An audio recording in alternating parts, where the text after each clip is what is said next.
அறிவு மிக்கவர்கள், ரொம்ப ஜாலியானவங்க இந்த மிதுன ராசி. அதாவது எந்த கஷ்டம் வந்தாலுமே ஜாலியாக இருக்கிறவங்க.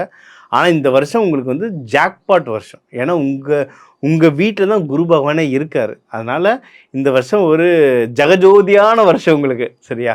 ஓகே. என்னென்ன நடக்க போகுது? எல்லாமே நல்லதாக தான் நடக்க போகுது. ஓவராலாகவே நல்லா இருக்குங்க. முக்கியமாக பணம் நிறைய கையில் சேரும். குடும்பத்தில் வந்து சந்தோஷங்கள் ரொம்ப ஜாஸ்தியாக வரும். சரிங்களா? ஸோ இது 2 தான் மெயினு. அதுவே நம்மளுக்கு சூப்பராக செட் ஆகிடுச்சு.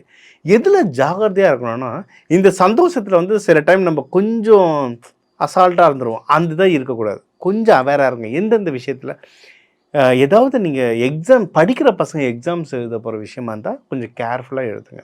ஏன்னா அதில் வந்து கேது பகவான் இருக்கிறதுனால கடைசி நேரத்தில் நம்ம மைண்டை குழப்பி விட்டுருவார். சரிங்களா? அதனால் எக்ஸாம்ஸ் எழுதுறவங்க கேர்ஃபுல்லாக இருங்க. முக்கியமாக கவர்மெண்ட் எக்ஸாம்ஸ் எழுத போகிறவங்க, அப்ளிகேஷன்ஸ் போகிறவங்க அண்ட் இதில் வந்து மிதுன ராசியில் வந்து நிறைய அக்கௌண்டன்ஸ் இருப்பீங்க, நிறைய நீதித்துறை லாயர்ஸ் இதில் இருப்பீங்க. ஸோ நீங்கள் இந்த டாக்குமெண்டேஷனை ரொம்ப ஜாகிரதையாக பாருங்கள். நம்ம சந்தோஷமாக இருக்கும்போது லைட்டாக கேர்லெஸ் ஆகிடுவோம். அது இருக்கக்கூடாது. வேலை விஷயத்தில் வந்து கொஞ்சம் ஜாகிரதையாக இருங்க. டாக்குமெண்டேஷனை ஒன்றுக்கு 2, 3 தடவை செக் பண்ணி